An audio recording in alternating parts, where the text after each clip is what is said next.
Welcome to The Eye Opener. I'm your host, Michael Lewis.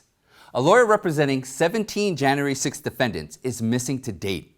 Conflicting stories about his condition are circulating. 30 California students were left behind when the last U.S. troop flew out of Kabul. Are there plans to get them back? Supreme Court voted to keep the Texas law that bans most abortions intact. The most powerful pro-life legislation in history went into effect September 1st. Hollywood has been suffering from political correctness and mediocre productions. The two seem to go hand in hand. To revive the film industry, the woke cancel culture must be eliminated. Okay, my friends, let's take a closer look together.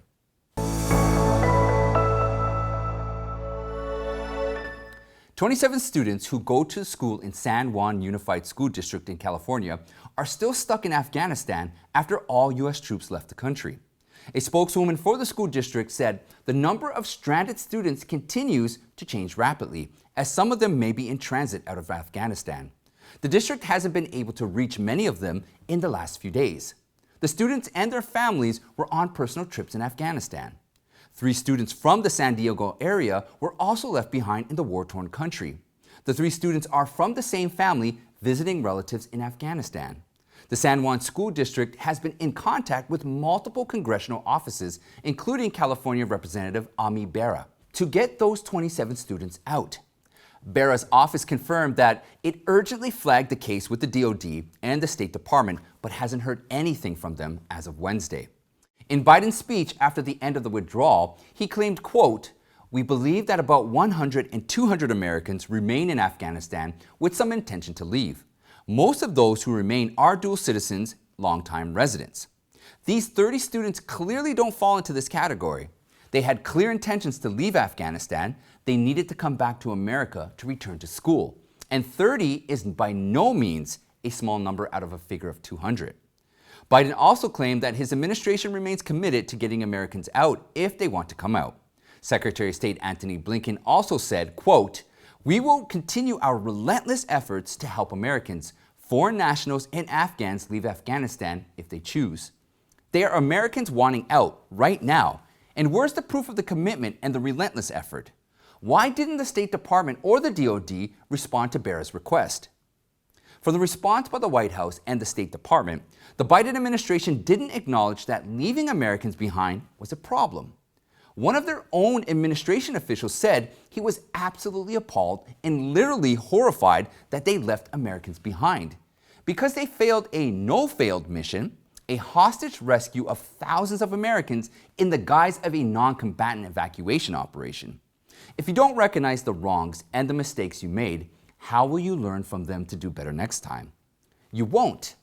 Like Lieutenant Colonel Stuart Scheller said, if the leadership doesn't take responsibility and own the problem, they will repeat the same mistakes. We've heard statements from the White House and the State Department. What about the Pentagon? Defense Secretary Lloyd Austin and Joint Chiefs Chair General Mark Milley made their first appearance since the withdrawal on Monday.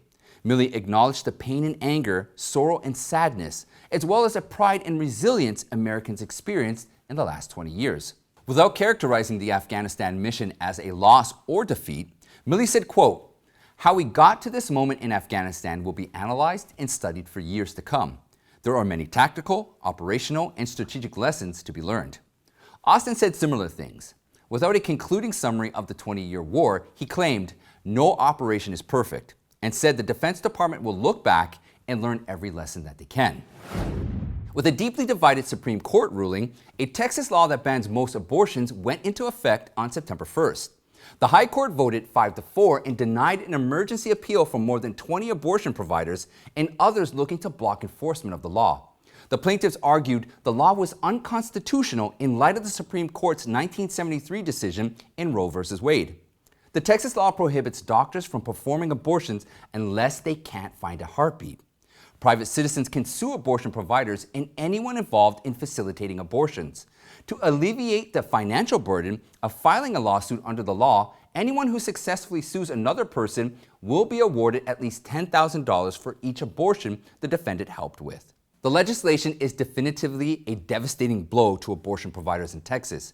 Many of them said they will not continue performing abortions if the law took effect.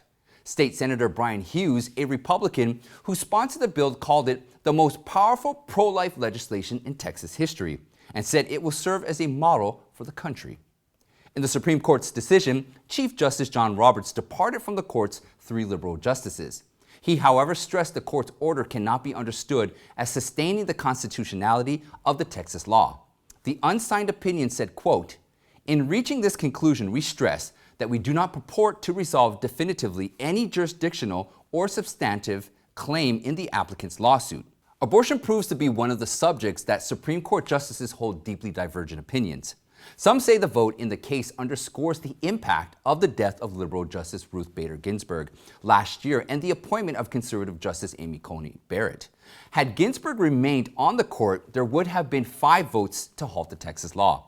Each of the 4 justices dissenting from the majority wrote separate statements expressing their disagreement with the ruling.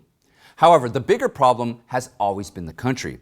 It is deeply divided on the issue of abortion. Most liberals and progressives categorize abortion as a woman's right. But abortion is a moral question.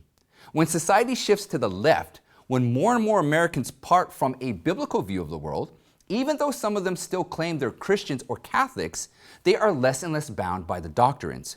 But doctrines from righteous beliefs, such as Christianity and Judaism, set a moral code to guide human conduct. When people stop recognizing abortion is a moral issue, with schools and the entire society normalizing the practice, it becomes extremely difficult for them to see the wrong. We hope Texas will set a national model for the country. Attorney John Pierce, who's representing 17 defendants accused of taking part in the January 6th Capitol breach, has disappeared. Pierce is reportedly ill, but different versions about his illness are circulating while his whereabouts remain unknown. According to court filing on August 30th regarding Pierce's status and its potential impact on one of his defendants' case, Pierce's law firm associate, Ryan Marshall, told the court on August 25th that Pierce was hospitalized with COVID-19 on a ventilator and unresponsive. However, shortly after the news went public, an unnamed individual reached out to NPR saying Pierce did not have COVID. The source suggested the lawyer may have been suffering from dehydration and exhaustion and had symptoms related to COVID-19. Pierce's colleague, Brody Womack, told a similar story. He told Business Insider that Pierce appears to have been suffering from dehydration and exhaustion in relation to his tireless work on behalf of his clients, including the many defendants he represents in connection with the January 6, 2021 protest at the Capitol. Marshall has been appearing in Pierce's place at court hearings and proceedings.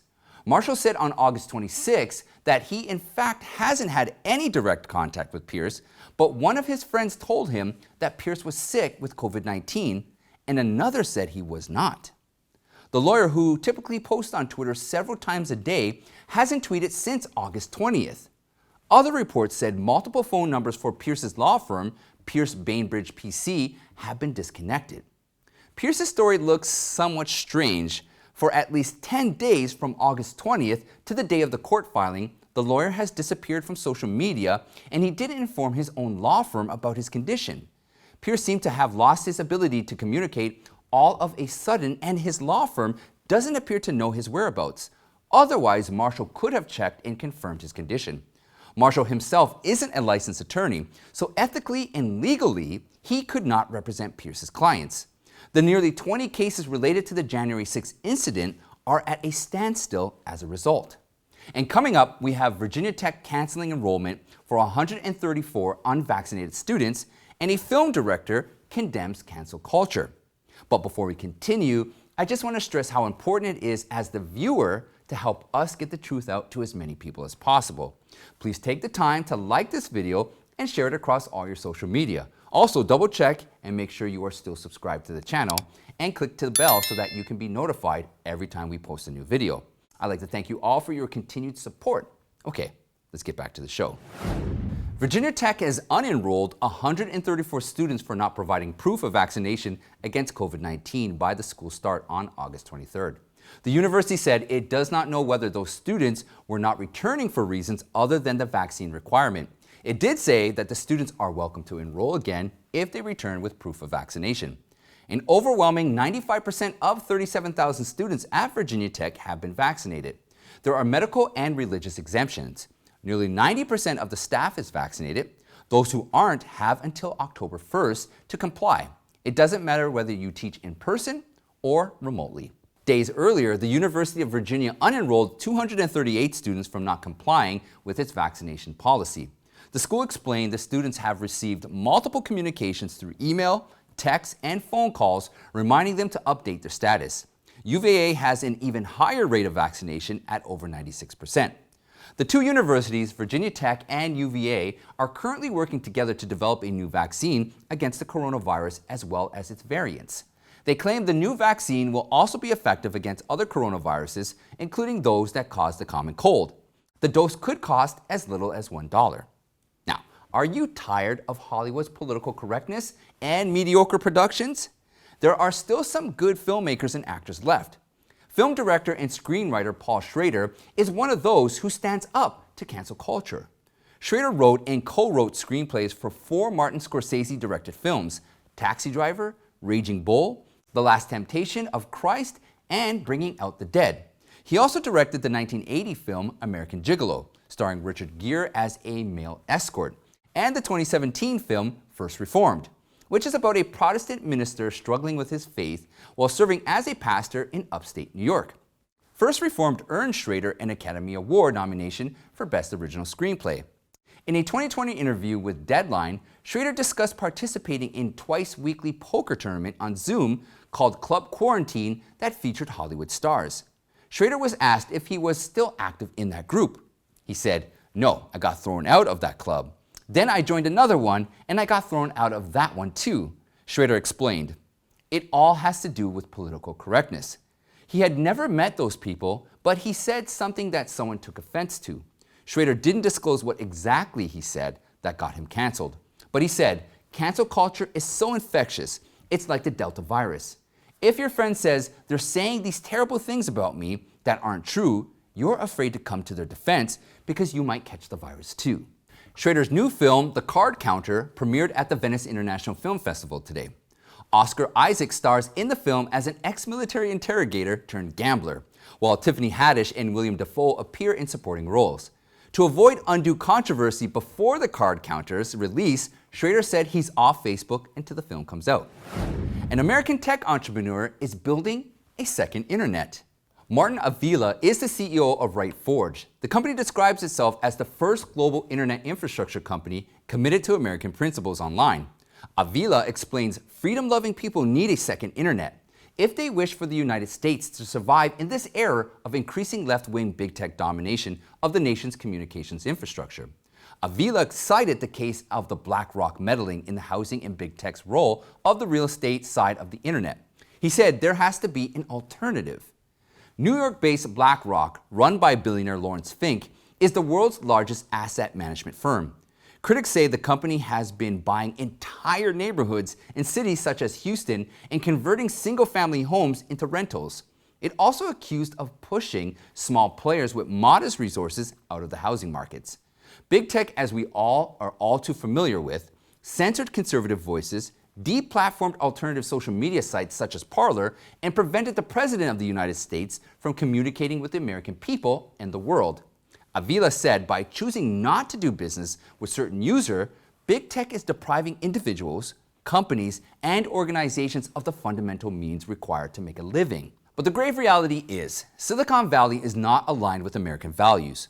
In a recent revelation, Amazon Web Services allowed Nida-e-Haq, an ISIS media organization, to promote content in Urdu, which is widely spoken in Pakistan and parts of Afghanistan. It spread pro-Taliban propaganda, including deadly attack at the Kabul airport that killed 13 American soldiers and nearly 200 Afghans. So Amazon, willing to take down platforms like pro-free speech Parler, does not censor speech from ISIS.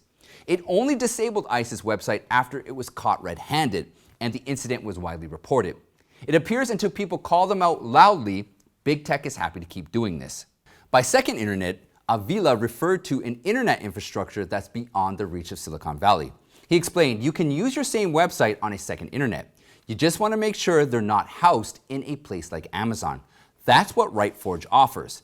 The company can host websites or build applications for social networks and has servers in every major city of the country. Avila said big tech won't be able to remove you if you're on RightForge.